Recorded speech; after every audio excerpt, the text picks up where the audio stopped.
Hey folks, it's Bear Gardener, and it's time for another new player video.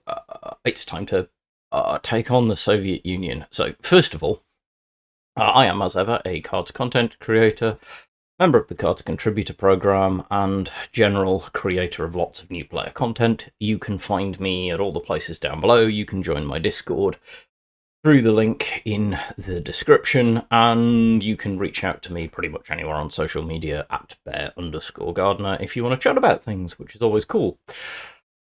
So, covert operations happened, latest expansion for cards for those who are newer to the game, and lots of things changed, including the starter decks and the decks that your nations get at level 12.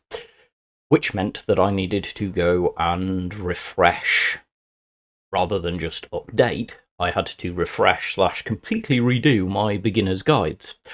Thus far, I have released beginner's guides for the United States, Britain, Germany, and Japan, which include base decks that you can create using only the cards that you get from your starting deck and the deck that you get for your main and allied nation being at level 12. As ever, I will say the best piece of advice I can give you, which is covered in my bootcamp video, which if you haven't watched, you probably should.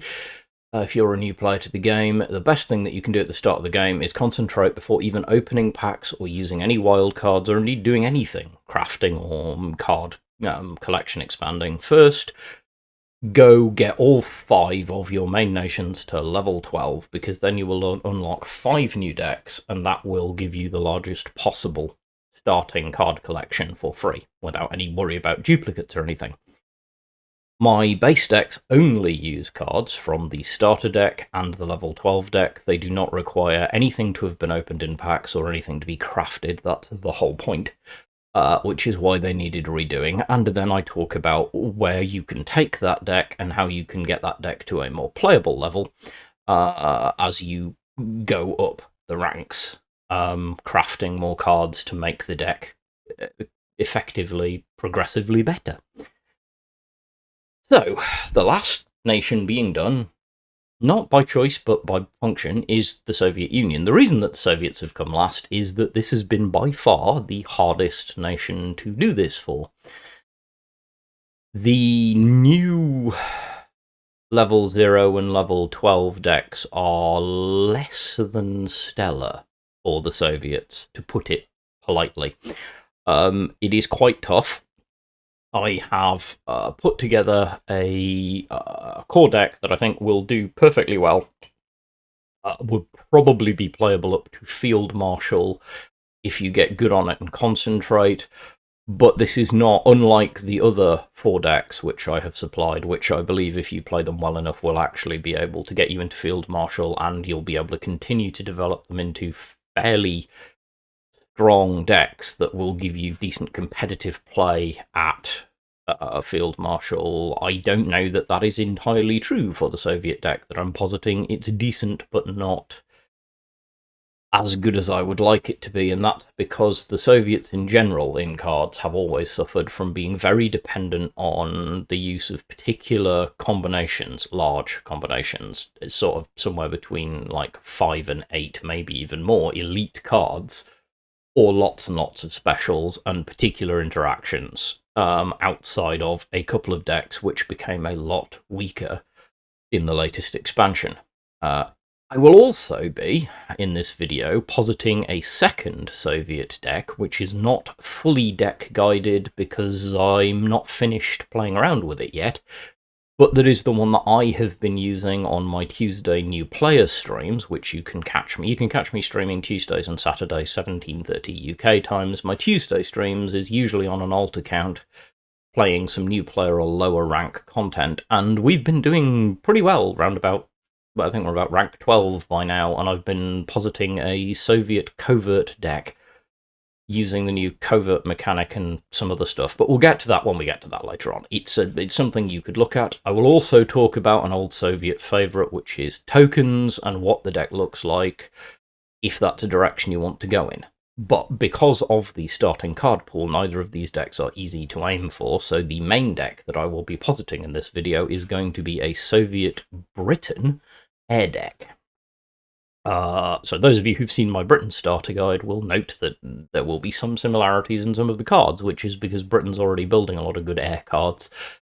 And there is something that Soviet can add to it.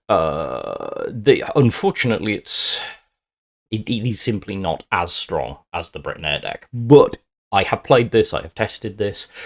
It has got some legs on it. And I've had some other people who have been friendly enough to test it for me. Anyway. As usual, we'll start by looking at the base deck, talking you through it, then talking about tactics, and then we'll go on to talk about the advanced deck and talk about the tactics for that, and then we'll also talk about a crafting guide, and then, as I say at the end, I'll talk about alternative Soviet strategies for those who don't necessarily want to play this way. But first and foremost, join me as we delve into the base deck. So this is the base Soviet Brit air deck that I posit using. This deck uses only the cards that are available, as I said, from the starter decks and level 12 decks for Soviet and Britain, which does mean that it is imperfect. All of my starter decks are. This one is probably the most imperfect of them, but we'll talk our way through it. It is still very playable, you can definitely still win. I managed to win quite effectively on this deck, but you do need to be a bit tactical in your thinking. Right, let's go through card by card and I'll explain what's going on. So this is the 37mm anti-aircraft gun. We like this because it gives us an early drop of an artillery, which is never bad because we can use it to hit things with reach. It's only 1 op cost, so it's cheap. It is only 1/1, but it does have a text which is not terrible for us, which causes enemy air units to cost +2 to operate. So if your opponent is playing air, which they may be, especially if they're Britain at this level, this will slow them down until they can deal with it. Probably won't last very long, but smokescreen does help, because they can only target it with orders. Until, of course, you've fired it. Note, smokescreen goes away as soon as you fire it. Sometimes you just want to park this and leave it there, under smokescreen, doing nothing other than irritating an air-dependent opponent. Final push. This is a 1-cost Soviet order that says, give a friendly unit +3 attack, destroy it at the end of your turn. This is pretty self-explanatory. We use this when we need a burst of damage, either to finish the enemy or to remove something that we otherwise couldn't remove and are willing to sacrifice a cheap unit that we're not necessarily needing in return for doing so. That said, it can also be comboed with the artillery piece I just spoke about before to give you a very early 4 points of damage, because if you pop this on the artillery piece and fire the artillery piece for 4 points of damage, it can be very good removal, effectively paying 2 credits to remove anything up to 4 defense. Which is not bad. Desert Rat, this is the first card we have that is all about Pin. We're going to like Pin for the same reason that the Brit Air deck likes Pin early on, because it slows our opponent's ground units down so they can't get to our bombers and destroy them. 1 cost, deal 1 damage to an enemy unit and pin it. Do not underestimate the fact that this can also be 1 cost to destroy an extremely annoying aggro unit. Japan aggro, we're looking at you. Lots of 1 defense units, and this is just 1 cost, destroy it, and don't feel badly about not getting the pin out of it. Naval Power. The other half of our pin combo. This is also 1 cost. Pin an enemy unit, give your HQ +3 defense. This is great in a different way. It gives us some longevity and pins an enemy. We will use this quite regularly to give us strong board state early so that we can develop while our opponent can't reach our bombers. Gladiator Mark 1. This is our first aircraft. This is a British aircraft. It's a 1 cost, 1 op cost, 1/3 fighter. It's a limited card. We currently run 2 of them. It's okay. It's a decent body. It would be nicer as a bomber, because obviously, being a fighter, it is restricted by the fact that it can be blocked by guard units, and the fact that it takes retaliation damage, as in when it attacks, it takes damage from its opponent, whereas a bomber does not, which is why we prefer bombers. Speaking of bombers, here is the Gladiator, but as a bomber. This is the Swordfish Mark I. It is literally the same stat line. The only difference, and rarity, the only difference is that it is a bomber instead of a fighter, and we love this card, and we'll probably craft more of them. It's very, very good. We're never sad to see this, because bombers are great, because they do not take damage when engaging in combat, unless they are attacked. Or they're attacking a fighter, which they will be forced to do if your enemy has a fighter. So we always want to get rid of enemy fighters because they are a problem for us. Which leads us to Burning Sky.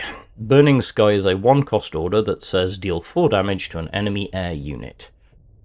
Do not waste this early because we only have 1 right now. This is critical for removing the fighter that is stopping you from being able to use the bombers to do your job. It is always preferable to find a different way to remove the fighter so that you can keep this for a later fighter, but it is very effective. Bloody Sickle. This is 1 point of damage and draw a card, in return for which we take 1 point of damage to our HQ. We're not too worried, we can get some damage back through naval power. And honestly, the value on this card is still crazy. 1 point of damage to an enemy unit and draw a card. We love this. This is one of our best draw engines, because one thing this deck does lack is draw. Close air support. This is British 1-cost order that says target friendly British air unit and its adjacent units get +1/+1. And this is important to learn to use well if you're going to win with this deck consistently. So the trick here is that while this can only target a British air unit, the splash, the effect to either side of it, can target anything. Your artillery, for example, or your Soviet bombers, which is what we ideally want this to do. We want to position our British air units so that they are adjacent on both sides to something that we actually want to buff, so that when we draw close air support, we can get the buff on the units that we care about. In a perfect world, we would, for example, have a Swordfish parked between a Katyusha and a Sturmvoruk, and we would get +1/+1 to each of the 3 of them, which is a total of +3/+3 for 1 cost, which is amazing value. Heroes of the Soviet Union. We will talk about this card later. This card has been, well, every nation has this card with a different name. They all do exactly the same thing. The card text is identical except for nation identifier, the rarity is identical, the cost is identical, the effect is identical. I will talk about the pool of cards that you can see with this and how you feel about that in a separate section at the end of this, because it's its own thing. The Albacore Mark I. We love this bomber. This is a 2-cost bomber. It's 1/2, so it's slightly less good than the Swordfish. But it has a deployment, deal 1 damage to an enemy ground unit, and pin it. This can be critical in a pinch. The I-16 Ishak. This is a very vanilla, in fact, Soviet fighter. It is a 2-cost, 1-op cost, 2/2 fighter.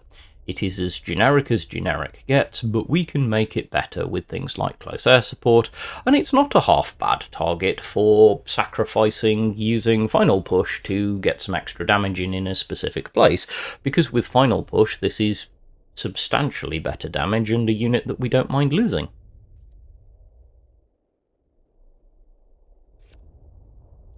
Katyusha. This is one of, in my opinion, the best pieces of artillery in the game because of its sheer impact when played early. Katyusha is a 2-cost, 1-op cost, 1/2 artillery with Blitz. So you play it when you have 3 credits, you can drop it and fire it. It's 1 damage triggers, and then it deals an additional 0 or 1, depending on how you roll. It's 50-50 chance that it might deal an additional 1 point of damage. Few things to clarify. Firstly, the extra 1 point of damage isn't buffed by anything that you add. An attack buff would not help this.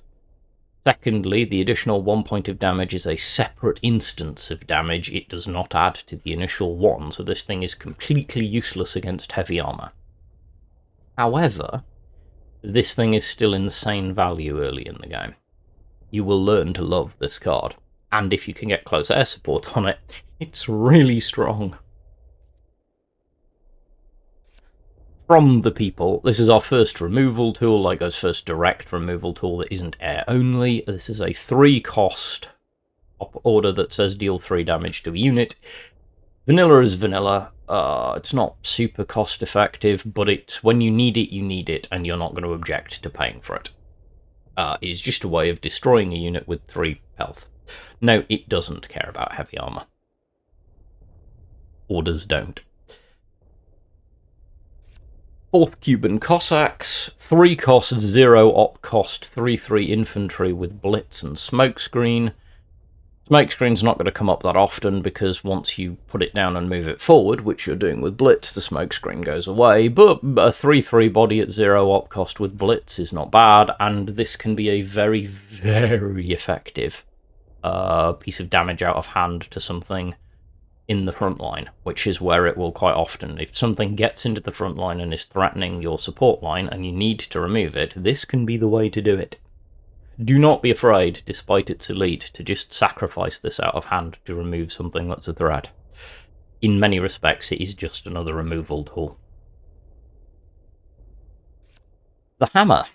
3 cost, deal 6 damage to a ground unit. This is basically strictly better in every way than From the People, except for the fact that it cannot target air units, and that is important. But we still run it because it's great, it's just good removal.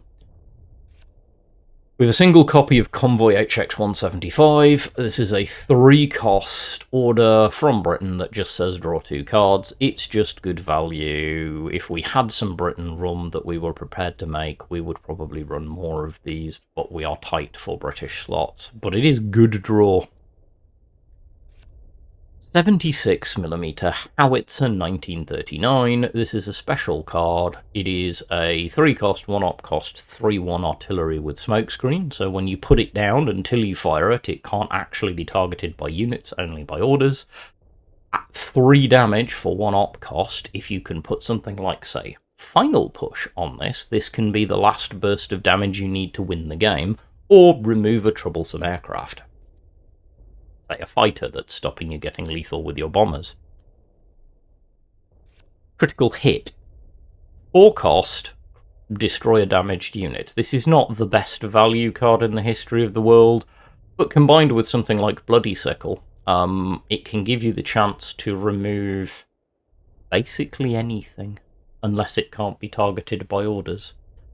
It can be expensive, but effective. Very useful against guards. Point of damage on it, and then no matter what its health is, it's just dead. Arctic Convoy. This is our Soviet draw. It's very specific and very expensive. It's 4 cost, and it says draw 2 random units from your deck. It may seem like terrible value, and there will be games where you never play this card. It just sits in your hand, and you might feel like it is completely dead text. There will, however, be times where you get mid-game, have no units, because we're struggling at the moment with the efficiency of this deck, and we don't have a lot of draw, where this becomes your best friend. This is the Sturmvorek 2M. The Sturmvorek 2-2M is pretty much the heart of what we're trying to do. This is a bomber that we love. It's expensive, but very good. It's a 4-cost, 2-op cost, 4/3 bomber. It has heavy armor 1, which means every time it takes combat damage, as I said before, not order damage, it takes 1 less. And when this unit destroys a unit, deal excess damage to the enemy HQ. We want this unit on the board, we want to buff this unit, and we want to use this unit to do huge amounts of damage to our enemy HQ and clear out things. This is basically the heart of what we're trying to pull off here. It's expensive and slow, but very powerful. ILM, 2M, so the IL, 2MPL, the Polish version, kind of the Sturmvorek. 4 cost, 2 op cost, this one's 3/3. Exile still has heavy armor and has a piece of text that we love. This says, when a friendly unit with heavy armor survives combat, give it +1/+1. This is great, because every time that you use your Sturmvorek to blow up an enemy unit, you get +1/+1. Great. We love this card. Oh, and yes, it does target itself, because it is a friendly unit with heavy armor. We like this. It's the other half of our big combo if we can get it running. And then we have the Yak 9 PL. This is a 4 cost, 2 op cost, 3/5 fighter. Another exile unit. We won't get into what exile is. You don't need to worry about it right now. You can look it up if you want, but basically it means it has 2 nationalities. This one gives any exile unit you have Blitz. Now, you only run limited exiles. You run this, and you run the Polish bomber. But this is 6 cost because it has Blitz if you've got it on. So this is 6 credits to deploy this and swing and trigger the +1/+1 on it. So as long as you have the Yak down, you have 6 credits. The IL-2M becomes 6 cost, 3/3, attack becomes 4/4. Doesn't trigger if you're attacking HQ though. HQ is not combat. Right, Hampton Mark 1. This is a Blitz bomber again. This is a British Blitz bomber that we have mostly as filler, but it can be good late game. It is very expensive for what it is. It is a 5 cost, 2 op cost, 3/3 bomber with Blitz. Eventually, we'd like this to be something better, but it fits our curve, and we can use it. And we can buff it. And finally, we have the Yak 9.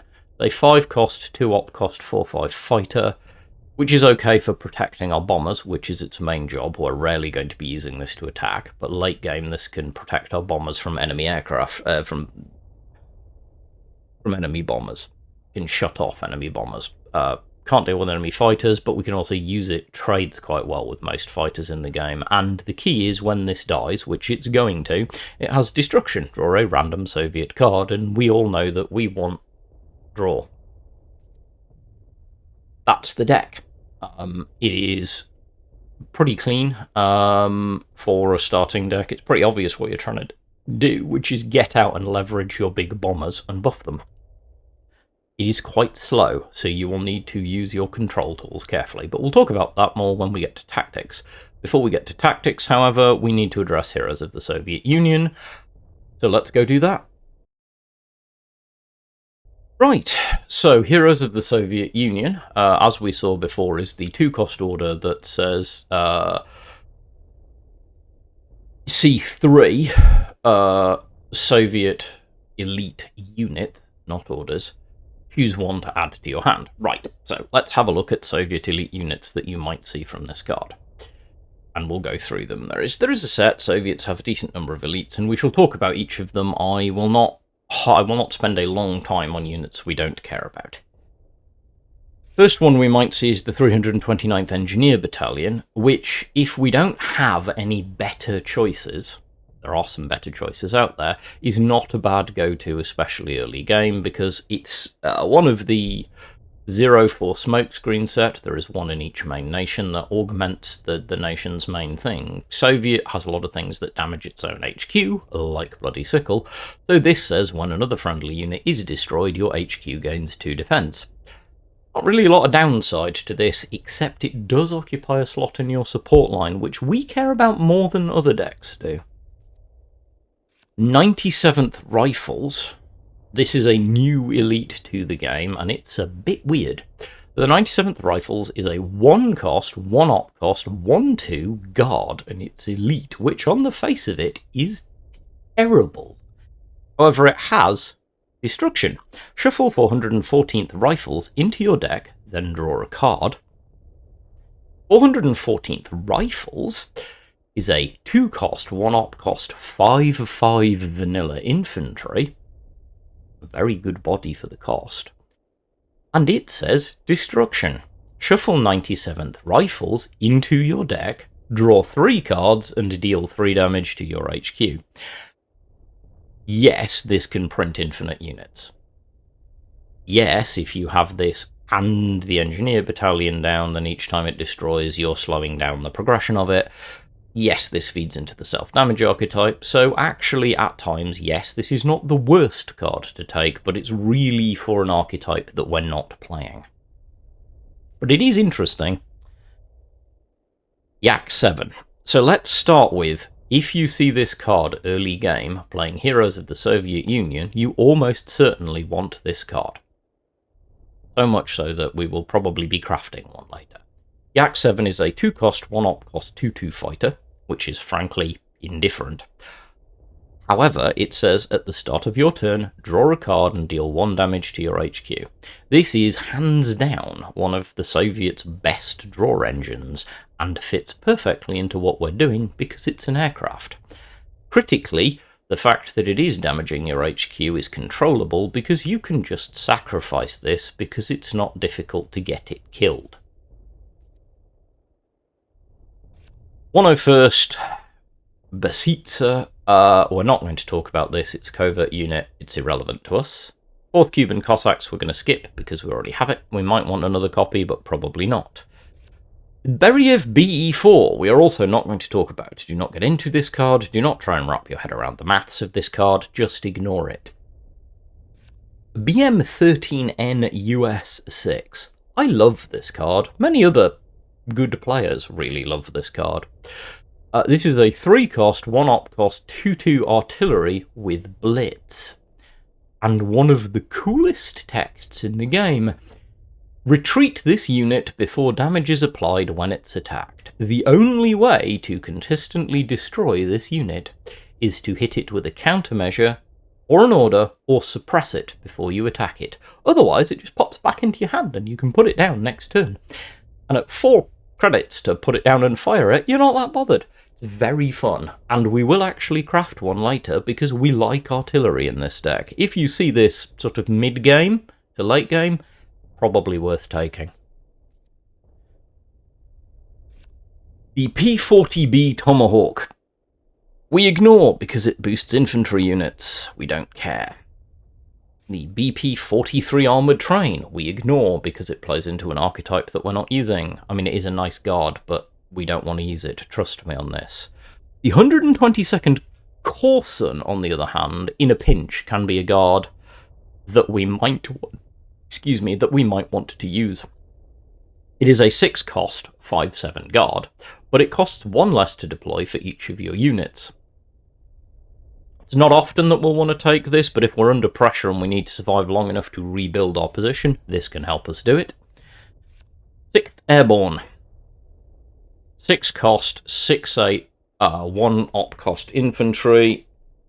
Says deployment at a T-34 1942, which is a 5/5 blitz tank, to your support line, and then destroy it at the end of your turn. So to get full value from this card, you actually need 10 credits, because you need 6 to play this, and then a further 4 to move and then attack with the T-34. It's not terrible, but it's unlikely you'll be using it. It's not really your thing. 83rd, the 6-cost, the 83rd Naval Brigade. This is a 6-cost, 1-op cost, 4/4 guard with ambush. And it has deployment, destroy an enemy unit that is damaged. There are times at which this is a decent take, primarily, actually, because of its text. The deployment, destroy a damaged enemy unit can be very powerful if there is a really dangerous unit on the board and you need rid of it. KV-1 1941. This tank is interesting for us, more so than you might think. So this is a 6-cost, 2-op cost, 3/6 tank with heavy armor 1. Right. It also has a really interesting piece of text, which is each time the enemy draws a card, deal 2 damage to the enemy HQ. Everyone has to draw a card at the start of their turn, and almost all decks want to draw cards, so this can stack up the damage. And if we are pushing this forward and we can afford the 2 credits to operate it, and we happen to have the Polish bomber on the board, this qualifies as a friendly unit with heavy armor, so the first time you swing with this, it becomes a 4/7, and then a 5/8. There are times, not many mind you, but there are times where this can be the big swinging hammer that just gets heavier and heavier and wins you the game. So 272nd guards. Just ignore this card. It is specific to another thing, and we're not doing it. Just ignore it, it's not worth it. ISU 152. At the right time, theoretically, this can be good, but it's too finicky for me. And the Josef Stalin 2, if you've got the credits to deploy it, you're probably going to win the game off it, but if you're at the point whereby you can afford the credits to deploy this after playing Heroes of the Soviet Union, and you're in a position to actually play this and use it, you probably already won. But bear it in mind, if you end up with 10 spare credits, or next turn we'll have 10 credits to deploy this thing has impact, and yes, at heavy armor 2, that means it does trigger off of the crazy Polish bomber. That's Heroes of the Soviet Union. Those are the cards you might see, and the ones that I think might be worth looking at. Again, the ones you're really looking for are the Yak 7, the BM13N, and if they don't turn up, maybe something like the 1-cost, 329th Engineers Battalion. But primarily, really early in the game, you would love to see the Yak 7 because card draw is so good. And as I say, the BM13N is a card we're crafting later. It's a very good piece of artillery. Fits our archetype.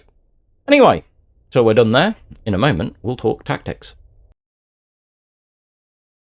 Okay, so tactics. The tactics with this base deck are pretty simple, which is try and stall out using pin and positional play to give yourself time to develop your board. We are not in a position where we will quickly have the advantageous position. We do not have lots of blitz units, we're not very aggressive. What we are in a position to do, though, is if we can keep around until the late game, removing enemy units, pinning them, that sort of thing, making heavy use of our orders, we can then develop a very strong late game position, which is how we will generally end up winning the game.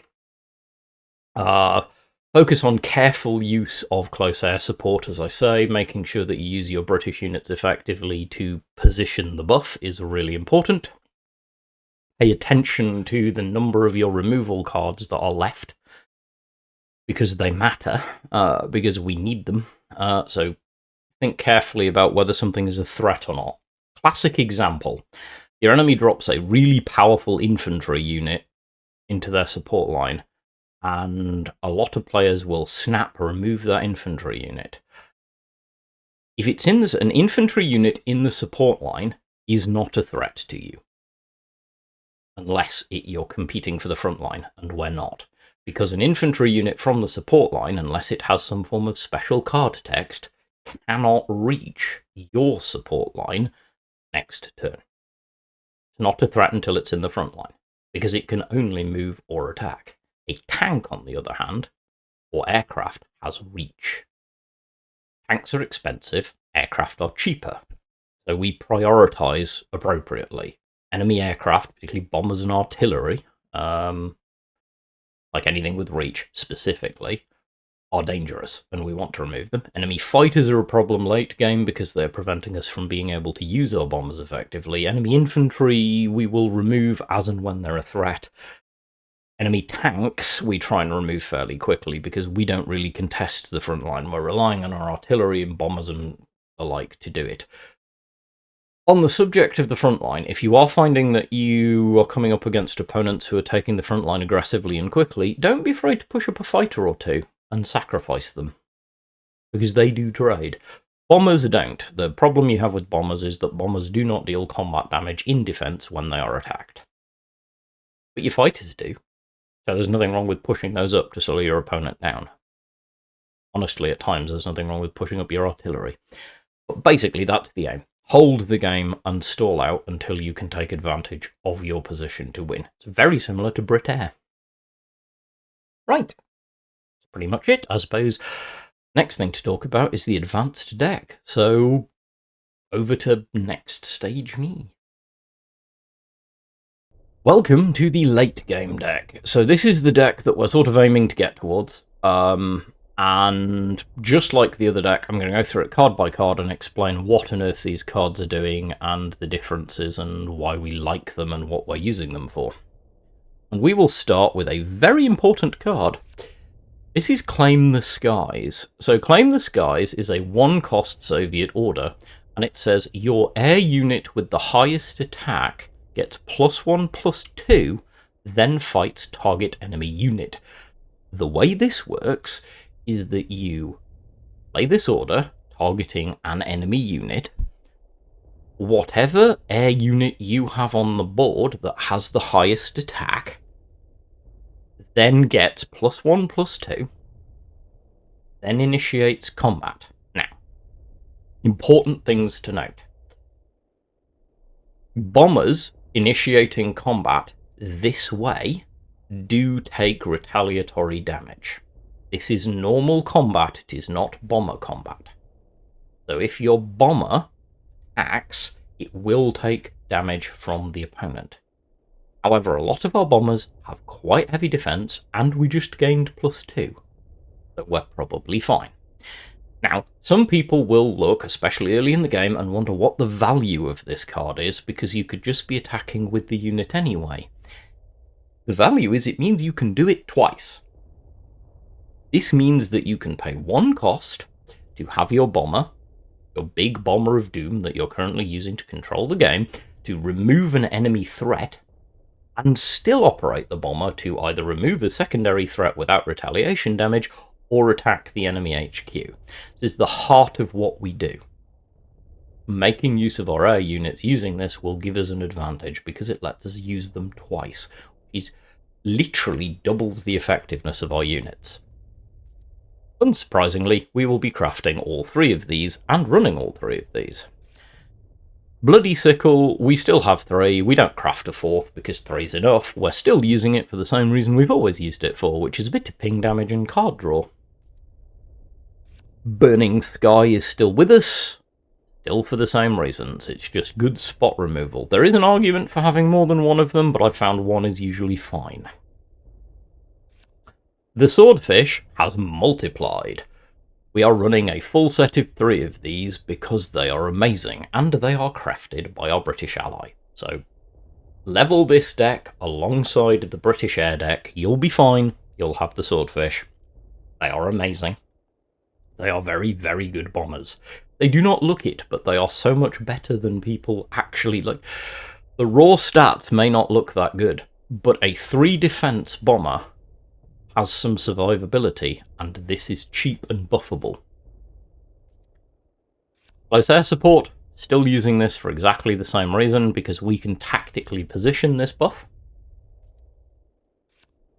Red Dawn. Now this is our new flavour of removal, because this is a way of having better efficiency at risk. So Red Dawn is a 1-cost Soviet order, and it says, choose 1, deal 3 damage to a unit and your HQ, or add from the people to hand. From the people, we remember from the past, is 3 cost for 3 damage, so the thing is here, we can either get 4 cost, effectively, 1 to add it to the hand and 3 to play it, for 3 damage, or 1 cost for 3 damage, and we take 3 damage to our HQ. Not surprisingly, unless we have spare credits, we are quite often going to be taking the first option. But late game, the second option is often a better choice if you can spare the extra 3 credits. One of our best removal tools, we run 3 of them for that reason. Blood Red Sky. This is our, I won't say finisher, but this is our big buff. This is a 2-cost order, and it says give all friendly Soviet air units +2/+2. This is great, because this obviously adds to the... It'd be so much better if it targeted all friendly air units, but that would be busted beyond all belief. As it is, this is a great order that we love to see and play, but we have to time correctly. We want to get good value out of this, but it is very strong, it is a special, and we are running 2 of them.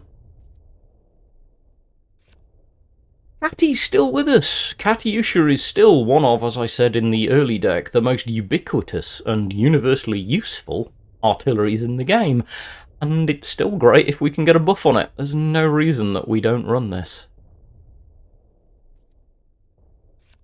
I-16 Ishak. We now have 3 of these.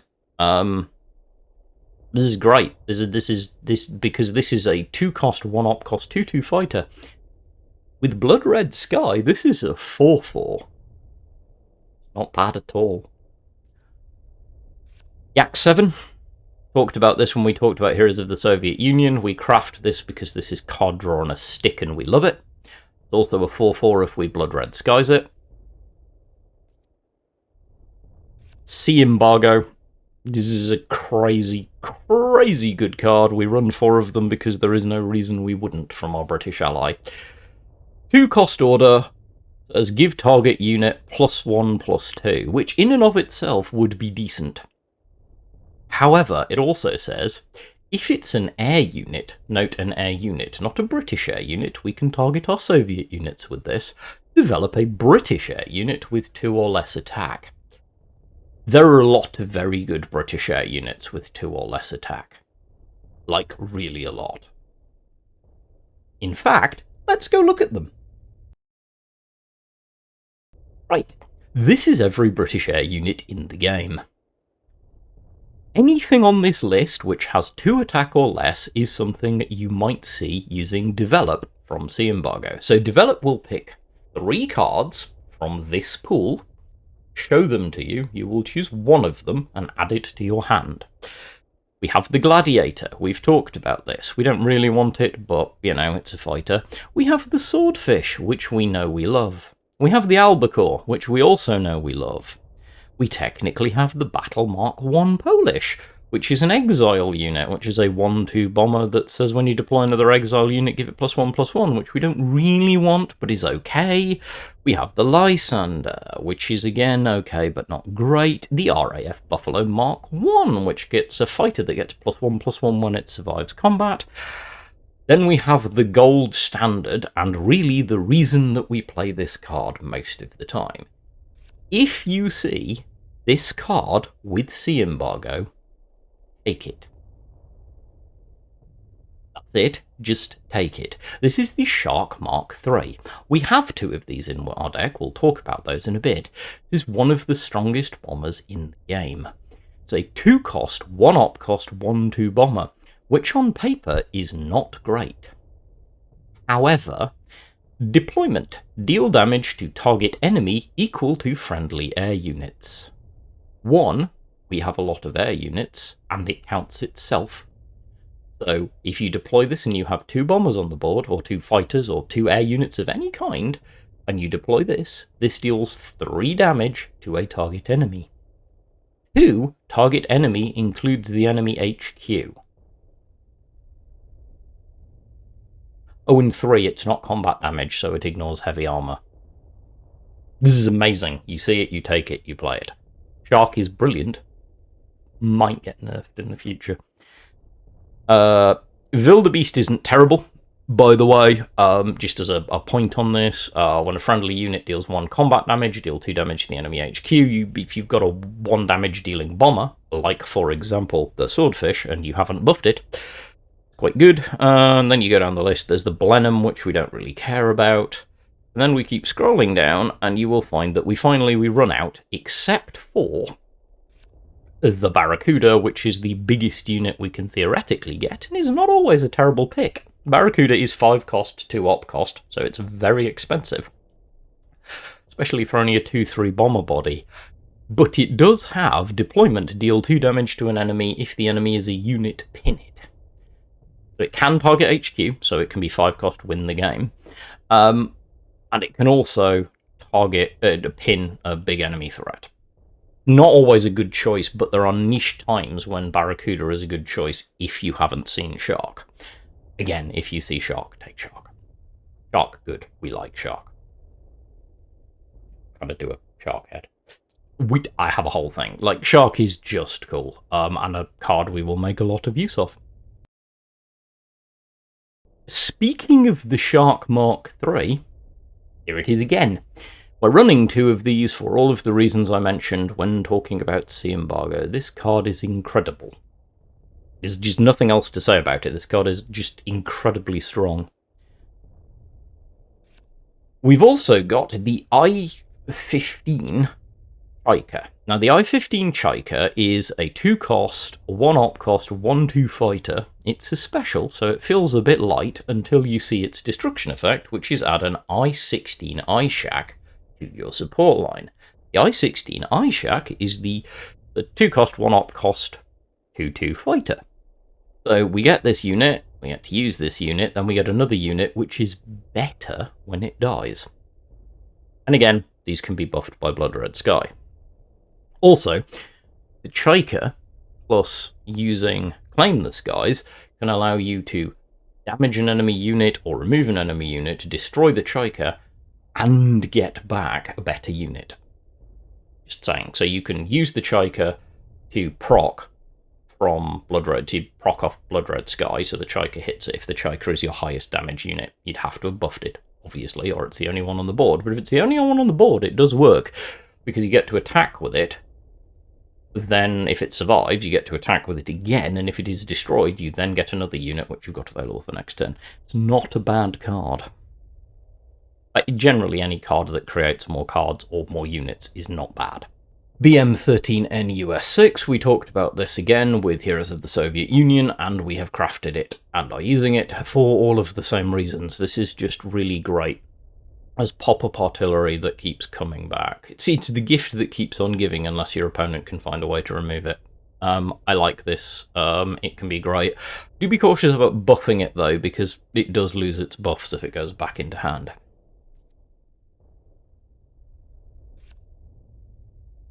IL-2MPL, this is still here doing the same job that it's always been doing, which is making our heavy armor bombers very, very scary. This is our late game engine. Our early game engine is small bombers and proccing Sea Embargo. Our late game engine is making heavy armor bombers very scary. Speaking of heavy armor bombers, Sturmvorek, or I should say the Sturmovik, which I'm very bad at the pronunciation, but the Sturmovik is still with us and is still really good. Still just our value play late in the game. Yak 9, still with us for all the same reasons, gives one of our exile units Blitz, which isn't hugely important, but it's also not a terrible body, and it's Blitz itself. And the actual Yak 9, also still with us, for the same reasons that it's always been. Destruction Draw Random Soviet card isn't terrible. Not the strongest card in our deck, but far from the weakest. That's what the final deck looks like. And I suppose we should talk about the tactics of the final deck. You'll note, by the way, Heroes of the Soviet Union is gone, because we don't need the random anymore. We've got the units we want. You could continue to include it if you wanted to try and double up on it, but I personally have not found it worthwhile. Right. Tic-tac? No, tactics time. That's a very specific joke. The tactics haven't really changed. Early game, we want to be using our small bombers and buffs and aircraft in general, and then using Claim the Skies and various forms of removal to keep control of the board to try and push the game late enough that we can take advantage of our big heavy bombers. This is basically Brit Air but slower, with a bit more punch and a lot more removal. Because we need the removal. So tactical use of Red Dawn is going to be a big part of how this goes, which is why I talked about the 2 different ways to use it. Pin is no longer our big tactic. You will notice this. We are much more aggressive now. Also, Claim the Skies is a very powerful removal tool when played well, so learn to think about the mathematics of Claim the Skies, remembering that you get the 2 defense and 1 attack buff, which then lets you calculate which unit will survive. Always be aware of what your highest attack air unit is. On the whole, this deck's pretty solid. It's not the strongest deck in the game, by a distance. Britain Air is substantially better as an air deck. It just is, because it has access to cards that this can't, because we can only run 12 British cards. But this deck lets us take advantage of a lot of the very strong parts of Brit Air and add in a Soviet twist, which in my opinion is pretty decent. As I make this video, I am very aware that as of the time of recording, top tier meta is very warped and incredibly thin. That is liable to change at some point, because it is unlikely that we will continue with quite so watered down a meta as we are. But it doesn't mean that you can't play other decks at lower level, and that is important as a beginning player. Worrying about the woes of top tier players is not your issue, because most people you're coming across don't have access to a full collection and therefore will not be playing top tier decks. This deck is solid if you learn to play it well. I personally particularly like playing this deck alongside Brit Air and therefore a teeny little bit of US Frontline, because I want the US cards for Brit Air, because the tactics are similar enough that you can get two slightly different flavours of the same game, but your mindset's still pretty good. On the whole, I think you'll do quite well. I definitely think you can get Field Marshal on this deck. I make no promises beyond that, and I'm not going to. But that's it. That's the late game deck and tactics. Next, we'll talk about, well, wrapping up and alternative bits and pieces. But first of all, crafting strategies. So let's go and take a look at crafting this deck. Okay, so here we are. This is my patented spreadsheet. I do this for all of these videos, which is a spreadsheet to talk about crafting the deck and the crafting path that I recommend. So this talks about the cards that are available to you from level 1, so basically up to level 100. The game goes way beyond level 100, but this is a reasonable crafting path. This gives you the things that you'll need to craft to get to my late game deck. At level 14 you get a limited nation wildcard, and I recommend you use it to get your first Claim the Skies. Level 16 you get 2 standard nation wildcards. I went with an I-16 Ishak and a single Red Dawn. Then at level 16 I picked up 2 more Red Dawn, so now we're starting to build out our removal set and make sure that we have access to different things. Level 20 we get a special card. Now, the Soviet special I went for first is Blood Red Sky, because the buff is great. There is an argument for going for the Chaika first, but I think the Blood Red Sky is a better call.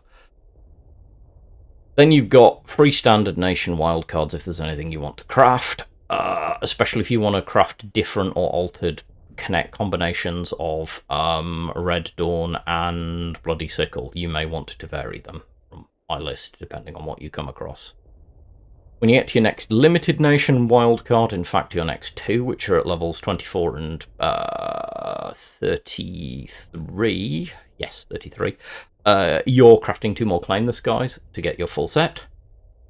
Then we've got more free standard cards, as I say. Then we get to level 37, can't count today apparently, where we take an I-Chaika, so we split the difference with our special cards, which we will do again in a minute. We're also done with limited cards at this point. Then we get to our next special, after having some spare limited and standard nation wildcards. This is a special open wildcard. If a card is marked as open on this, like the limited one at 33 and the special one, this one at 47, are open, that means you could use them to craft from another nation, but if you are using my advice and playing 2, 3, or all of my starter decks to level up different nations at the same time and keep some variation, you shouldn't need to, because you'll be crafting the cards you need from the other nations that you're playing, with a few very specific exceptions which I call out in crafting videos. So this special, we get a second copy of Blood Red Sky. Then at level 49 we got our first Elite, and I went with the BM13 before the Yak 7, but you can go either way around, and neither will do you any harm. They are both good. You can do it either way around. It depends on whether you're finding you want the draw more than you want the artillery utility, I went with the artillery first because I was happy enough with the consistency of my deck, but honestly I would totally understand choosing to do the Yak 7 first and then pick up the BM at level 100, which is when we get our second elite. We've got loads of spare wild cards, because the only other thing we take is at level 70, we finish off our copy of the Ichika. This is not an expensive deck to craft. Because of that, I've made a little note here to remind me to talk to you about the Petliarkov.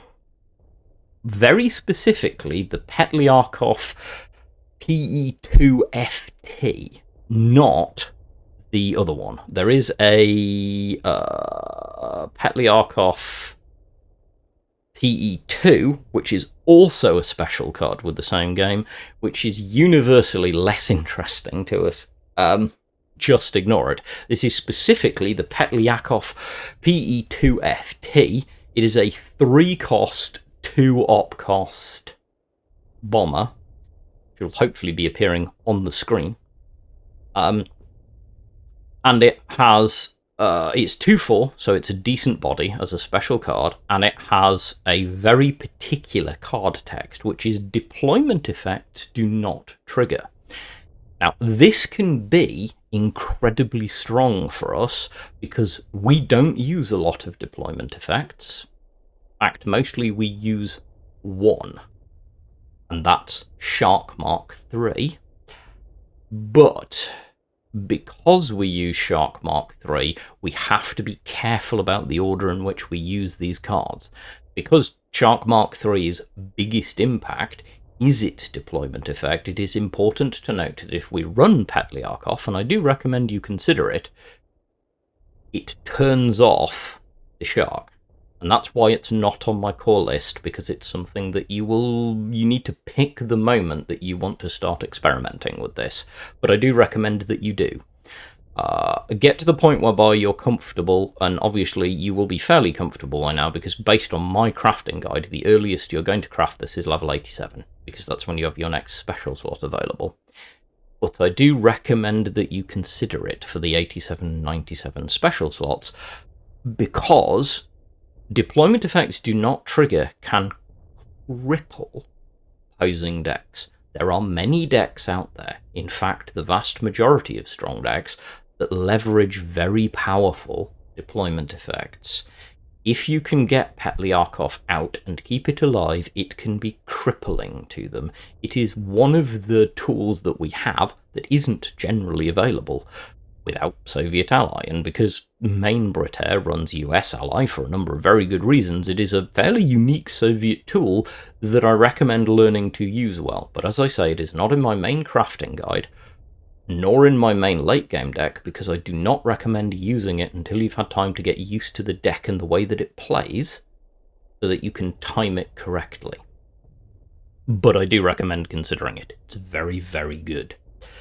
Anyway, that's the crafting guide for this deck, and honestly, I'm pretty happy with this deck as a beginner's deck. I think you'll get good use out of it. Took some putting together, but I did say, and I meant it, that I would talk about alternatives. So we're going to go do precisely that. Right, let's talk tokens.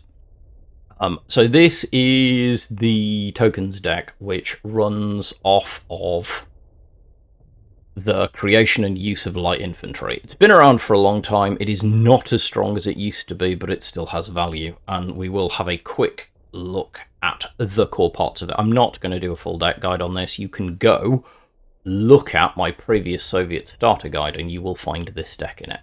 And you can go read about it. The only thing that's changed is we don't have No Surrender, and this is the new list that I recommend running, which is down below. This deck is still playable, but it's nowhere near as strong as it used to be, and it's a lot of crafting to get to a very specific archetype. The reason I'm not recommending this deck is not that it isn't going to be good enough for climbing, it probably is. It's that you would have to craft quite intensively to get to this deck. Personal thing, but it is a good alternative list in the sense that it is a perennially consistent list that has quite a lot of strong buffs. to be TLDR. As I say, the link will be down below. Go check out my videos on this deck previously. But it runs off creating light infantry, which are the tokens of this deck. They are 1 cost, 0 op cost, 1/1 infantry. They're super vanilla. However, this thing has a million ways to buff them, which is the whole point. I've made a couple of changes. We've added for freedom from the US ally, because this card is insanely good. Buffing a unit and drawing a card is never bad. What else has changed from the list that I normally recommend? I've thrown in the BM13 because it gives us... we have a card space and it's just good utility. And the 122nd Corson because we can get it basically for free with the number of units we have on the board. Beyond that, this deck remains much the same. We still want to use line of engagement to create units. We want to use frontal assault to buff our units. We want to make tactical use of deep operation to get good value. So ideally you want at least 1 light infantry already in your hand when you play this card. At which point, if you have 5 credits available, you get to put 3 Blitz light infantry onto the board, which is 1 less, by the way, than No Surrender used to give you. It's still pretty good. For the same cost. 503rd Motors for the buff, obviously. I will address the change to Baronovici because it's important. Baronovici has been changed, so now Baronovici itself is not Alpine. This means that Baronovici itself doesn't buff itself to sillily high stats when you deploy it onto the board, but it still gives all your light infantry Alpine, which is still really good. But it's much more removable, so you need to be a bit careful about it. Your opponent will probably remove this very quickly if they see it and can, but it is still a very potent engine. You can drop Baronovici and then play the aforementioned, so if you've got 8 credits, if you can play Baronovici followed by the aforementioned deep operation turn with a single light infantry in it, you will drop Baronovici, then you will drop 3 light infantry with Blitz, the first of which will be 1/1, the second of which will be 2/2, the third of which will be 3/3, unless you already have light infantry on the board, in which case all of those numbers go up by 1 for each light infantry you have on the board. So, for example, if you have 2 light infantry in the front line and 8 credits, you drop Baronovici, or 3, then the remaining 5 credits, hopefully you have 1 light infantry in hand, get you 3 light infantry, the first of which hits the board, gets +2/+2 because you have light infantry on the board. They are Alpine, so it's a 3/3. The second one is a 4/4, and the third one is a 5/5, and they all have Blitz. Really good. Still very functional. But, as I say, the biggest drawback to this is you will see from your starting collection there's a lot of crafting. I haven't done a crafting guide for this. I don't need to. You can look at this list and reference it and craft up towards it. But you're going to have to invest a lot of your standard and limited wild cards to get to this. And it will eat a good chunk. In fact, I think it's your first 4 special Soviet cards for breakfast, because you really do need close combat and Baronovici. Oh yeah, close combat. I should probably mention this. Close combat's your finisher. Friendly infantry units get +3 attack until the end of the turn. Don't make the mistake of using this too early and realizing your Blitz infantry can't move and attack. Make sure you're in a position to get the finish out of it, but it can be incredible. Ultimately, this is still a very functional deck and a potential leveling option. Just a thing. It is an alternative. Whether it's a good alternative comes down to play style and how you want to do things. This is much more crafting intensive. As I say, check out the previous videos to learn more about this particular archetype. Okay, so let's get to the second alternate deck that I said I would talk about. This alternate deck is definitely a work in progress, so while I know that it is having some success, I am declaring in advance that I'm not convinced how strong this is, because I've not had the chance to fully and completely test it. But it is interesting enough that I'm going to talk about where I got to. So if you want to learn more about the origins of this deck, you can go and check Twitch TV /bear_gardener. Number of the videos on demand of my Tuesday streams are up there. The latest couple will cover me playing specifically this deck and throwing around and crafting and talking about it with chat. Because I wanted to see what I could do with the covert mechanic, which came out with covert operations, and I was playing around on my alternate account. And I landed on this, which has been doing okay. It's not amazing, but I think I'm getting close to feeling like I have solved the covert mechanic enough to make it useful in a Soviet main deck. Much of what I'm going to talk about here is going to be contrary to a lot of people's instincts with covert. But we're going to go through the deck and I'll talk about what's going on with it at the end. So, this is the deck as I am currently playing it. This is in no way a final deck or a finished deck, or this is what you should do. This is a good example of what happens when you're on a limited supply of cards. I have a limited account because it's a new player account, not my main account. While this client that is open is on my main account, this deck was imported from my alternate account, which has not got anywhere near the collection that I have on my main account. And so this is what I've put together from things that I've opened in packs and stuff like that. So we'll talk about some of these things as things I wouldn't necessarily recommend crafting. At least one thing on here is not on my must-craft list, but I got it and I made some use of it.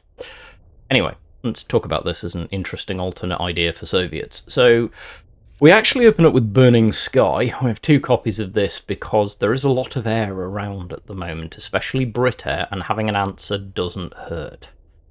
It also can do some damage to big bombers and stuff like that. This is not a perfect card, but it is serviceable, and we're certainly going to make use of it while we have it. 97th Rifles. Now, I talked about this briefly when we talked about Heroes of the Soviet Union.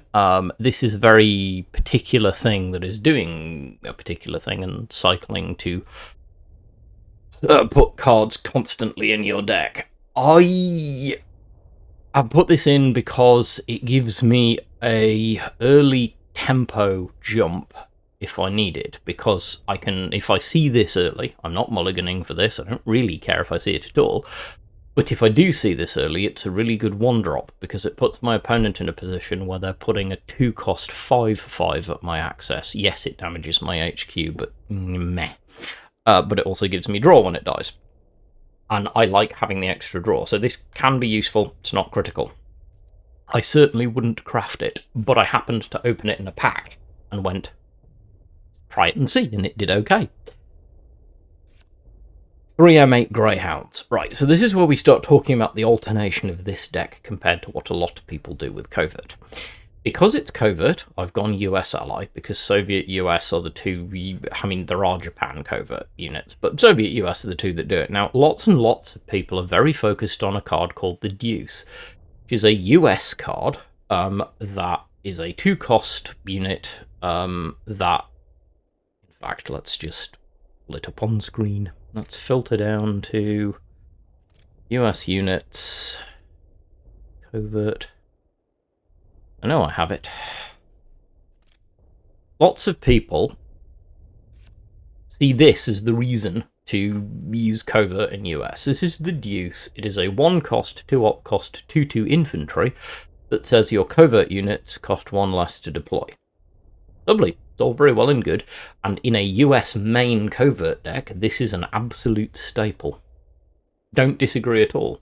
However, because I want US as my ally for a very specific reason in the Soviet deck, I do not run this. Because I don't have room. It's really that simple. So the reason I don't run it is I don't have room. Let's clear the filters off this. And go back to the main deck list. Greyhound we are running because this is what we want. Like, I do have 2 slots, and I know people are possibly looking at the bottom going, you've only got 10 cards and you could get 2 the Deuce in. You could, I just don't think they've got enough value, and if I'm adding more US units, it won't be for that reason. Anyway, the M8 Greyhound is here because this allows us to do something that this deck really needs to do. This allows us to contest the front line early. So the biggest single problem with Covert is that it's slow. Covert cards all cost 3, don't have Blitz, and therefore need 3 credits to deploy, then a turn and 1 more credit to get into the front line, which is where the majority of them are going to be useful to you, with the exception of some covert air units and other weird stuff. Time is something you need. They also all generally need time to mature, the exception being the US unit that we'll get to in a bit, and the Soviet ambush unit, which we'll get to in a bit. But many of the really good ones, the ones we're focused on, want to mature. And to achieve that, we need to be controlling the front line and contesting the front line, and the Greyhound is great for that, because as I have endlessly said, a 1-3 Blitz tank, like a 1-3 Blitz anything body, is good. Just is. So this is around and will stay. I'd like a 4th. Haven't crafted one yet, but I probably will. For Freedom, I've got 1 now. I will be getting a 2nd one, which will take...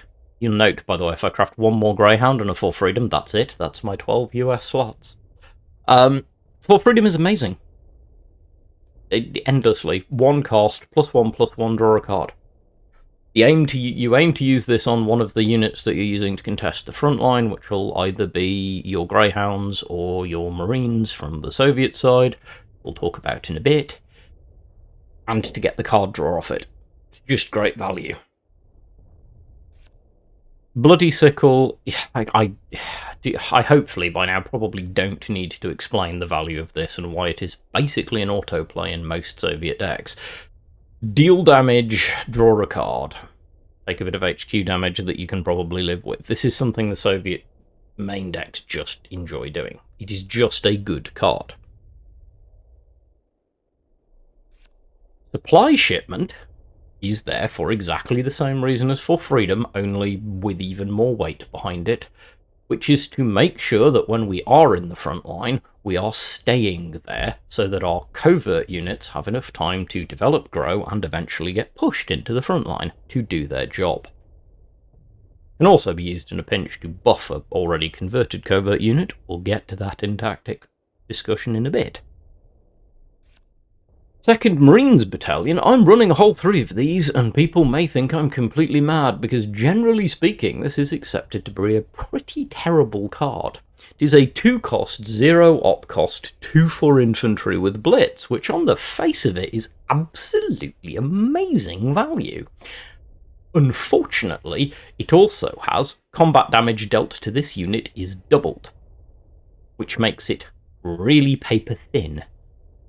But we don't care, because it puts a body in the front line when we need it to slow our opponent down, and we can buff it if we have to at a pinch. That's what we're using it for, to buy us time. Right, 186th Recon Company, now we get to the covert package and the heart of it. Obviously, we have 2 of these, we're going to want 2 of these. These are critical to the whole point of this.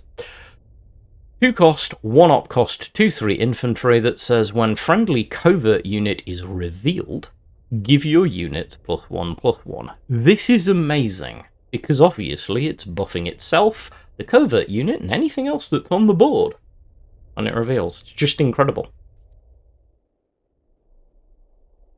Heroes of the Soviet Union is hanging around because it gives us access to filter for elites until we can craft things that we might want. That's really it. You can go back and see my commentary on Heroes of the Soviet Union. I'm not going to go over it all again. Katyusha is doing exactly the same thing that it's always done, which is providing us with really good value, quick, tempo-friendly artillery. Field Recon. I really rate this card, other people don't. So I run 2 of these. I'm contemplating whether I would eventually end up running more of them. I'm not sure. But I will say, it can be very potent. So it's a 2-cost order, and it says give target infantry or tank +2/+2 for each unit with covert that you control. Like I said, a lot of what we're trying to do is keep something in the front line and alive while our covert units mature, which means we need something big and hefty in the front line that isn't going to just get popped out of existence And this is how we go about doing it, because this is +2/+2 for every face-down card on the board. Of ours, anyway. And honestly, you're not going to come across that many opposition covert decks, because nobody seems to be playing it at the minute, if that changes. But anyway, it's good value, and I've been using it quite well. Another card which I've been using to my own surprise, because I happened to open one and tried it out, is Turmoil. 2 damage to a unit, 4 damage instead if it's damaged. I found this way more useful than I thought it would be. 2 damage is very... I talked about this when I talked about the card reveals. It has some facility. I did wonder if it was overcosted. I'm not sure it is. 2 cost for 2 damage can be really, really potent. Pathfinder's goodbye. But also, 2 cost for 4 damage when we have other ways of putting ping damage, hello bloody sickle, can be really good for basically so many situations it hurts, particularly guards. I only run 1, but it's been useful. Right, 115th Separate Battalion. So this is basically the core of the deck. This is the unit that we really, really like. This is the 3 cost, so it's covert, so of course it's 3 cost, but it's 3 cost, 1 op cost, 1/2 covert infantry. It's standard, and it has reveal, gets +2/+1 for each friendly turn it ends as covert. So each time your turn ends and this is faced down, it gets +2/+1. So it goes to a 3/3, then to a 5/4, then to a 7/5, and so on and so forth, and that's what you're looking to do with this, and this is what we're buying time for. This is great. It's really good, and is a card that is basically what we're trying to...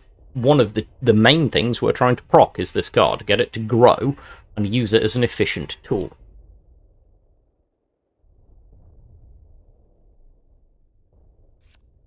38th Guard Rifles is the other card that we really want to mature and use. This is also, obviously, a covert unit, so 3 cost, 1 op cost, yada yada. This is 3/4, and it says, reveal, add a T-34 1942 to your support line if this unit was covert for 3 or more turns. Again, if we can delay this, we get ourselves a 5/5 Blitz tank, which is great, because then we can buff it with Field Recon or something similar, and quite often this will be the swing turn. A 4th Cuban Cossacks is still around because it's an elite that you get for free, and you can still use it to charge headlong into something and kill it when you need to remove it. Or you can throw it to the front line and buff the life out of it to keep the front line. The Hammer, it's just removal. 3 cost, 6 damage to a ground unit. Great way of clearing the front line if your opponent's taking it off you. 2 M10A1s, because I just always run 2 M10A1s if I'm running US Ally.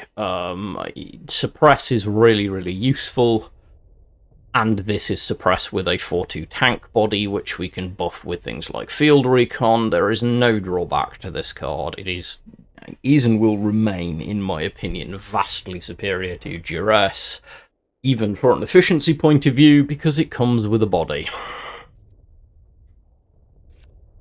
We do run 2, but only 2, of the 92nd Naval Brigade. This is the deterrent covert unit.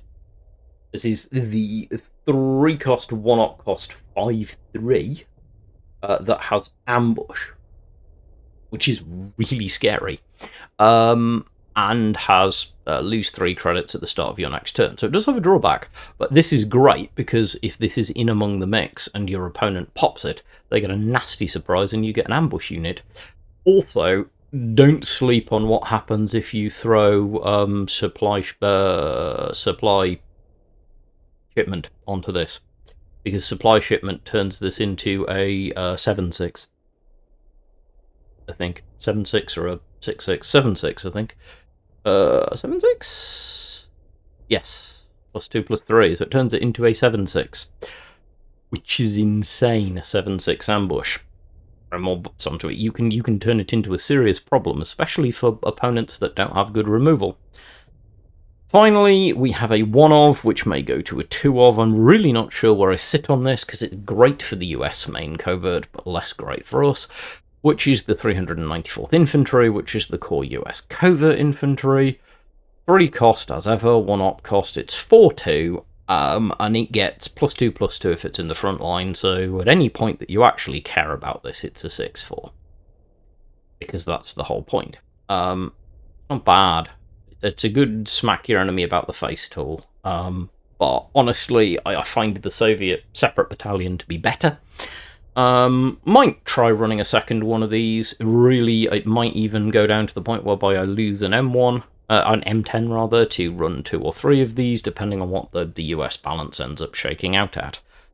But that's the heart of the deck, that's the idea behind it, and the tactics are, like I said, fairly simple. Early on, we want to see something that we can get into the front line and buff, and then we want to hang about in the front line whilst our covert units are developing and moving forward. Is this deck top tier? Absolutely, categorically not. It's too slow. Even with the tech choices that I'm making to try and give this some acceleration, it's still too slow. Is this deck capable of playing quite well on the way up the ranks? I mean, so far evidence suggests yes. I've been getting some decent success with this. Do I recommend it? I mean, I can't. It's fun, but you're taking on a particular thing. You really do have to concentrate to play this deck well. You need to focus, you need to think very carefully about what your opponent's doing to consider the correct unit to put down when.